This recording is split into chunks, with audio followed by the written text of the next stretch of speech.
네, 시청자 여러분, 안녕하십니까. 네, 장이, 예측 불허의 그런 진짜 언제 예측이 됐냐 싶은 생각이 들기도 하지만 요즘처럼 또 정말 하루하루 급락, 급등, 이런 것도 참 어려운 것 같습니다. 네, 오늘 짧게, 준비해 봤는데, 오늘의 주제는 밸류에이션 키재기입니다. 밸류에이션 키재기. 어느 주식이 더 싸고 더 비싸냐 이런 얘기인데,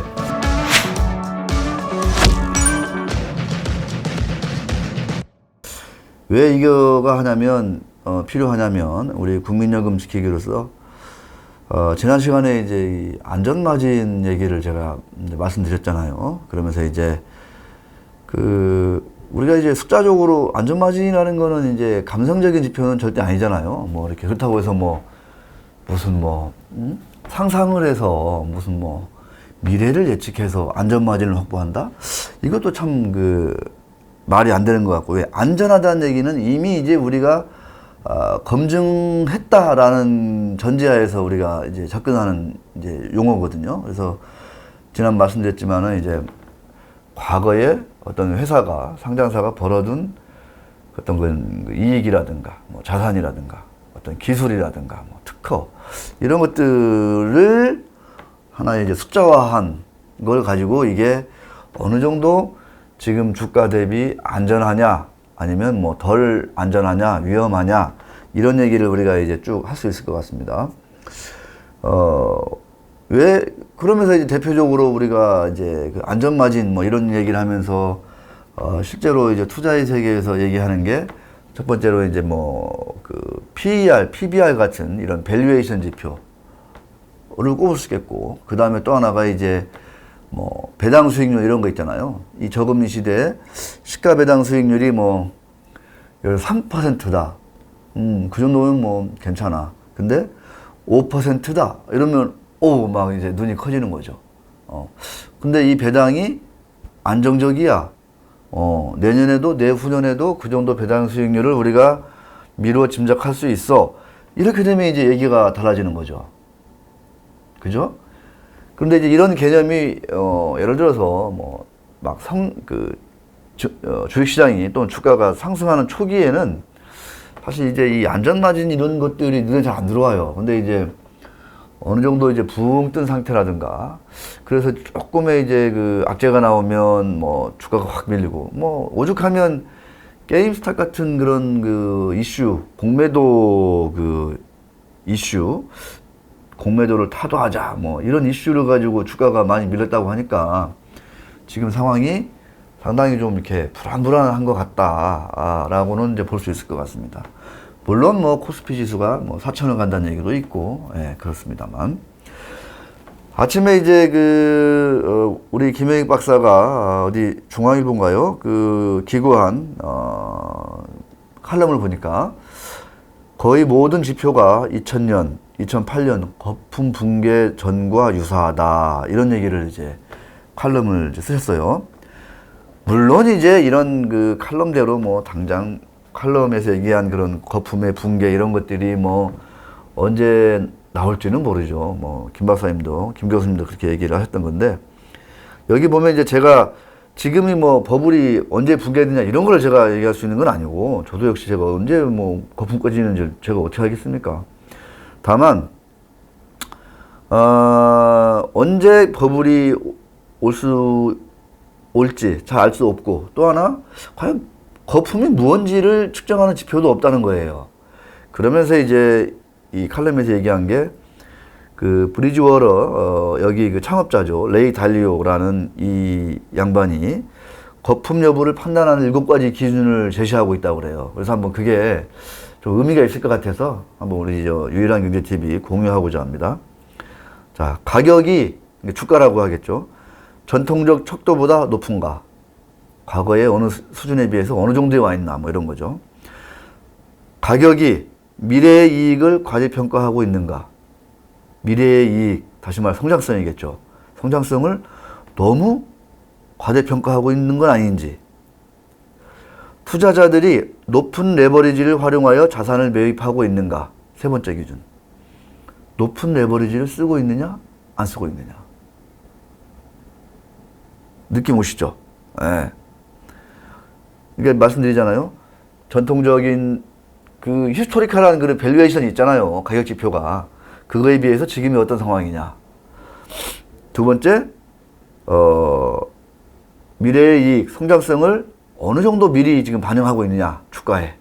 세 번째는 레버리지를 얼마나 많이 쓰고 있느냐. 오시죠? 지금 상황. 지금 우리 현 상황에 이런 걸 접목해 보면 되는 거예요. 그죠? 얼마나 쓰고 있는지, 어느 상황인 건지, 높은지, 낮은지. 투자자 혹은 기업이 미래를 과다하게 사고 있는가. 약간 유사한 개념이죠. 미래에 대한 장밋빛 전망에 젖어서 기업들이 막 비싸게 M&A에 나서고 있는 건 아닌지, 뭐 이런 얘기겠죠. 시장에 신규 참여자가 늘고 있는가? 신규 참여자가 늘고 있는가? 요즘 늘어요, 안 늘어요? 시장의 낙관적인 분위기가 팽배한가? 시장의 낙관적인 분위기가 팽배한가? 그다음 마지막. 통화정책 긴축 리스크가 거품을 붕괴시킬 수 있는 우려가 나오는가? 그러니까 통화정책이 지금 어느 정도 긴축을 향해 가고 있느냐, 뭐 이런 거죠. 이상 7가지 기준.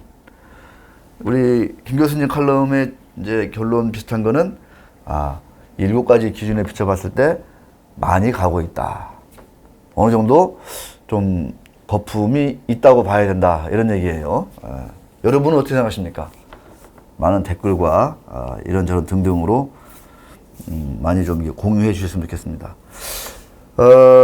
사실은 뭐 그 집단지성 이런 말이 있는데, 그 레딧 이런 것도 사실 초기에는 이제 미국 정치인들이나 이 약간 좀 리더들이 이 집단지성이 좀 필요한 게 아니냐, 미래 사회를 이렇게 이끌어가고 준비하는 데 있어서.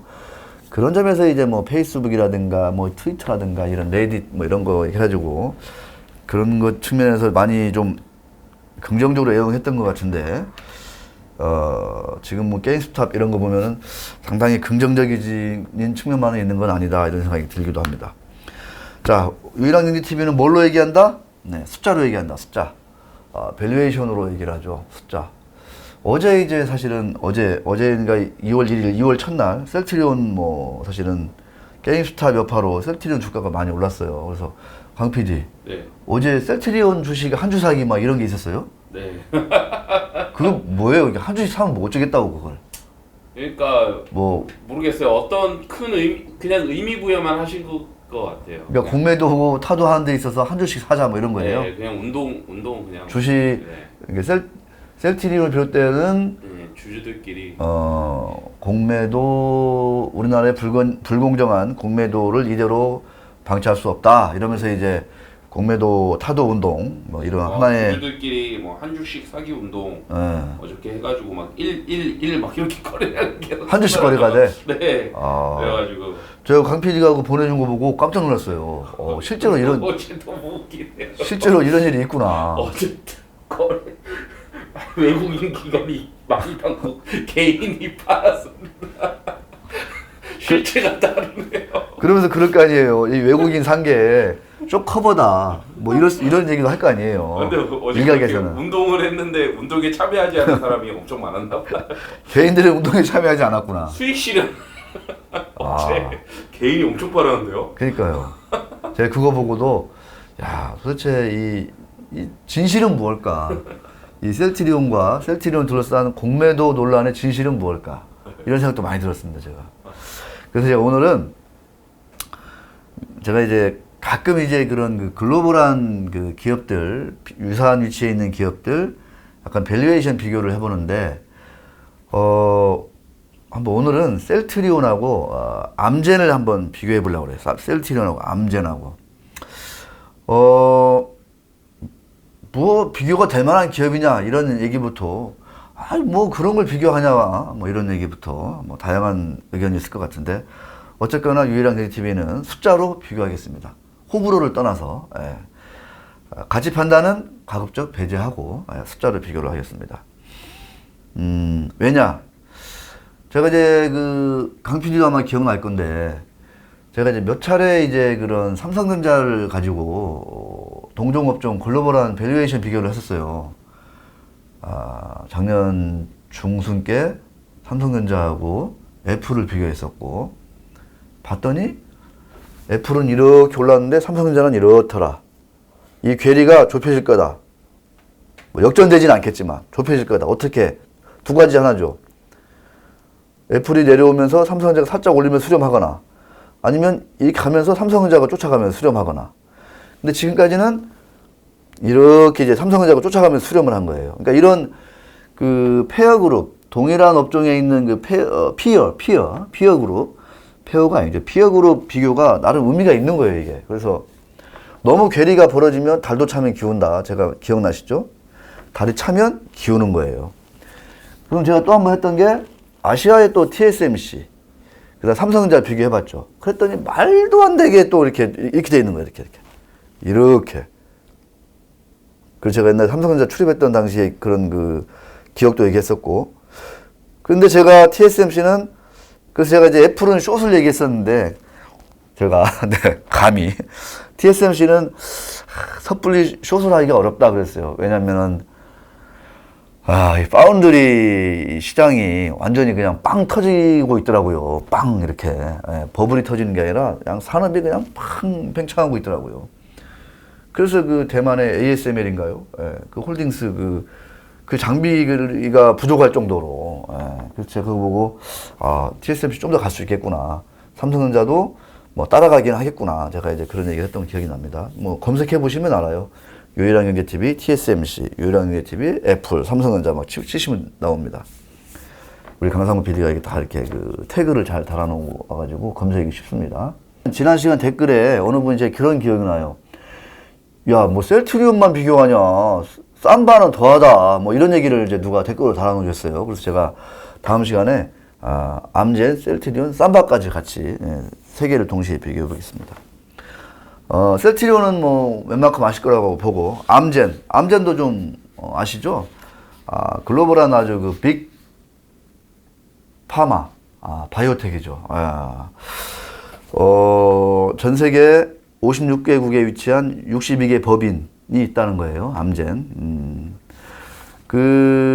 암젠은 원래 뭐라고 하죠? 바이오 시밀러를 옛날에 안 했어요. 그러다가 이제 최근에 뛰어들었는데, 그 이전에는 이제 신약 개발에 주로 특화돼가지고, 뭐 혈관계, 신경계, 암, 뭐 이런 쪽, 기존에 없던 신약 개발에 뛰어들어가지고 탁월한 성과를 낸 엄청난 회사죠. 제가 뭐 엄청나다고 그래가지고 무슨 뭐 미국 기업이라고 제가 되게 추종하고 그런 건 아니고. 자, 암젠, 이제 바이오 시밀러 관련해서 최근에 기사들을 보면 7월 말쯤에 이제 2분기 실적 나오면서, 암젠의 바이오 시밀러 이제 세 가지 제품이 있대요. 2분기 4,252억. 전년 동기 대비 335%가 증가했다. 이런 데일리팜 기사가 있습니다. 그래서 칸진티, 엠바시, 암제비타, 이런 거를 쭉쭉쭉쭉쭉 1분기, 2분기 쫙쫙쫙 이렇게 비교해 놓은 게 있어요. 분기에만 이렇게 엄청나게 매출이 났네요. 전년 동기 대비 335% 증가. 그러니까 셀트리온도 2019년 대비 2020년 매출이 더블 나는 것 같아요. 2019년 매출, 더블까지는 아니구나. 더블까지는 아니고, 더블까지는 아니네요. 그죠? 그래도 상당히 많이 증가는 하고 있습니다. 2019년 매출액이 1조 1천억 좀 넘었는데, 3분기까지 1조 3,500억이었으니까, 셀트리온도 많이 늘어요. 근데, 더블은 아니구나. 내가 더블 같은 숫자를 본 것 같은데. 자, 어쨌거나, 이런 것들을, 자, 암젠도 바이오 시밀러가 성장성이 있다 보니까 뛰어들어가지고, 상당한 성과를 내고 있다. 라는 기사가 있었고. 그 다음에 최근 기사예요. 1월달 기사인데, 암젠, 바이오 시밀러 매출 이미 20억 달러에 달해. 이게 이제 JP모간 헬스케어 컨퍼런스 있잖아요. 여기에서 이제 암젠이 발표한 거예요. 이때 이제 바이오젠도 뭐 전 세계적으로 사업을 더 확장할 것이다. 이런 얘기를 했었고. 암젠의 CEO가 얘기를 한 게 보면, 로버트 브래드웨이, 우리는 바이오 시밀러를 전 세계 의료 비용과 관련해 문제의 일부가 아닌 솔루션의 일부로 계속 보고 있다. 바이오 비용 관련해서 문제가 되는 게 아니라 이게 하나의 바이오 시밀러가 비용을 줄이는 솔루션이 되고 일 것이다. 우리 바이오 시밀러 매출이 약 20억 달러에 달해 이미 우리 성장에 중요한 기여를 했다. 이렇게 20억 달러면 2조가 훨씬 넘는 그런 매출이에요. 바이오 시밀러만. 암젠. 셀트리온은 아직 2조가 안 돼. 3분기까지 1조 3,500억 매출했어요. 셀트리온이. 그러니까 암젠의 바이오 시밀러는 그 일부야. 아주 극히 일부인데 이렇게 폭풍 성장을 하고 있는 거야. 그러니까 바이오 시밀러 하면은 우리나라에서는 삼바하고 셀트리온, 해외적으로 보면은 뭐 암젠, 이렇게 보면 되겠습니다. 아까 말씀드린 대로 3분기 실적 발표에 따르면 3분기 바이오 시밀러 매출은 4억 8천만 달러, 암젠 4억 8천만 달러였고, 뭐 하여튼 그 속도로 증가하고 있다. 삼성 바이오 SP도 이날 그 JP고 뭐 헬스페어에서 얘기를 했고, 바이오전도 얘기를 했고, 당연히 셀트리온도 얘기를 했었고, 네. 구체적인 그 내용들은 뭐 기사를 보면 충분히 참고가 될 것 같고, 유랑경제TV는 뭐 그 암젠의 바이오 시밀러가 어떻게 성장하고 있냐 이거보다는, 그래서 숫자적으로 시장에서 그런 바이오 시밀러의 성장성과 지금 매출을, 아니면 이 회사의 매출과 이익을 어느 정도 가격으로 반영하고 있느냐. 아까 이제 레이 달리오 7가지 기준 중에 하나 중요하게 들어가 있죠. 그런 관점에서 보고 있습니다. 자, 이거 이제 나중에 강성구 PD가 띄워놓을 텐데, 제가 이제 막 매출 숫자를 이제 띄워놨어요. 암젠의 매출액 2019년도 기준으로 일단 먼저 보겠습니다. 암젠 셀트리온 234억 불 매출, 97억 불 영업이익, 78억 불 순이익, 시가총액 1,405억 불 암젠. 봤더니 PER 약 한 19.4배, 20배 가깝고, PBR 한 14배 이렇게 되는 것 같습니다. 숫자가 좀 다를 수도 있어요. 확인하시기 바라겠습니다. 부디. 제가 막 이제 적어 놓은 거라 다를 수가 있습니다. 확인하시기 바라겠습니다. 저는 큰 그림을 말씀드려요. 자, 셀트리온 2019년 1조 1000억 정도의 매출, 남짓 매출 났고, 3,800억 영업이익에 3,000억 순이익 났습니다. 시가총액은 현재 51조. 셀트리온. 많이 올랐네요. 51조 원. 암젠은 억 달러, 그 셀트리온은 억 원 이렇게 단위가 되겠습니다. 그랬더니 PER 99배, PBR 18배. PER 지표에 있어서 아주 셀트리온이 상당히 높이 있다 이렇게 보겠습니다. 근데 두 회사를 현 시점에서 비교하는 데 있어서 중요한 게 뭐냐? 제가 볼 때는 PSR이 그나마 조금 의미가 있지 않나. 10번 양보해서 이런 생각이 들어요. 왜? 아직 이제 두 회사의 업력 차이도 엄청나게 크고, 그 다음에 암젠은 1980년도에 설립됐나? 아마 그럴 거예요. 1980년도에. 좀 오래된 회사죠. 그러니까 셀트리온과 좀 업력이 있어요. 업력이 있고, 그렇기 때문에 이익 지표라든가 뭐 자산 지표 양보해서 그런 걸로 이렇게 똑같이 비교하는 거는 우리 셀트리온 주주분들이 좀 화를 낼 수 있어요. 그죠? 좀 언짢죠. 그렇게 비교하지 마요. 그럼 뭐냐? 매출로 비교해보자. 매출로. PSR, 우리가. PDR은 너무 이제, 이거는 좀 이제 말 그대로 그냥 스토리텔링이고, 그나마 좀 현실적으로 PSR로 비교해보자 이거예요. 지금, 암젠의 2019년도 매출액 대비 시가총액을 비교했더니 PSR이 6배. 몇 배? 6배. 셀트리온 2019년 대비 시가총액 PSR 몇 배? 몇 배? 45배. 하나는 6배, 하나는 45배. PSR이 매출액 대비 시가총액이 하나는 6배, 하나는 45배. 막 저도 이게 귀가 지금 막 이게 헷갈려요. 이게 내가 지금 제대로 나누기를 한 건지 막 헷갈려요. 하지만 숫자는 숫자다. 자, 그래서 이제 이렇게 얘기하죠. 그러면 셀트리온은 지금 이제 생긴 지가 얼마 안 됐고 그냥 매출액이 그냥 뭐 기하고 수적으로 늘어날 텐데 PSR도 뭐 그러냐. 그래서 제가 한번 좀 따져봤어요. 뭘 따져봤냐. 야, 셀트리온 그러면 3분기가 1조 한 3,500 매출 났거든요. 그러면 이제 많이 이제 났다고 보고 2조 잡자 이게. 셀트리온 작년 매출액 2조 잡아. 그러면 PSR이 몇 배다? 25배다. 25배. 그런데요, 암젠도 말씀하신 대로 바이오시밀러가 많이 성장하고 있기 때문에 매출액이 많이 늘고 있어요. 매출액이 좀 늘고 있습니다. 그죠? 그래서 암젠의 2020년 기준은 PSR은 6배 아래로 떨어질 것 같아요. 예를 들어 5배. 셀트리온은 몇 배? 매출액 2조 잡고 25배. 5배하고 25배. 이런 차이가 나는 겁니다. 어때요? 이렇게 글로벌하게 비교를 해보니까 셀트리온이 밸류에이션이 얼마나 높은 건지, 암젠은 뭐 어느 정도 수준에 있는 건지 이 피어 그룹들 비교를 해보시라는 거죠. 자, 그러면 저는 이런 제안을 드리는 거죠. 국민연금 지킴이로써 지금 국민연금이 뭐 주식을 요새 많이 판다고 지금 시끌시끌 하잖아요. 유라경제TV에서 딱 하는 건 얘기하는 건 딱 하나입니다. 팔 수도 있어요, 주식을. 주식은 뭐 우리 존니 선생님처럼 뭐 주식은 하는 거다. 이거는 좀 이렇게 좀 선언적인 거고, 그죠? 상징적인 거고. 실제로 국민연금 팔 수도 있어요. 어떤 주식은? 비싼 주식. 밸류에이션이 주가가 많이 올라가지고 붕 뜬 주식들. 이런 거는 팔아야 돼. 그러면서 이 돈을 어디로 가야 돼? 뭐 부동산이나 대체 투자나 뭐 해외로 뭐 이런 게 아니라 코스피 코스닥 안에 있는 이 밸류에이션이 낮은 이쪽으로 국민연금의 포트폴리오가 싹 이렇게 이동해야 돼요. 항공모함이잖아, 국민연금은. 그죠? 그 다음에 한 나라 안에서는 그렇게 해야 되고, 전 세계적으로 보면 어떻게 해야 돼요? 국민연금은 또 전 세계적으로 부흥 뜬 주식도 있잖아요. 부흥 뜬 주식들. 예를 들어서 부흥 뜬 주식들이 이렇게 테슬라가 이렇게 부흥 떴잖아.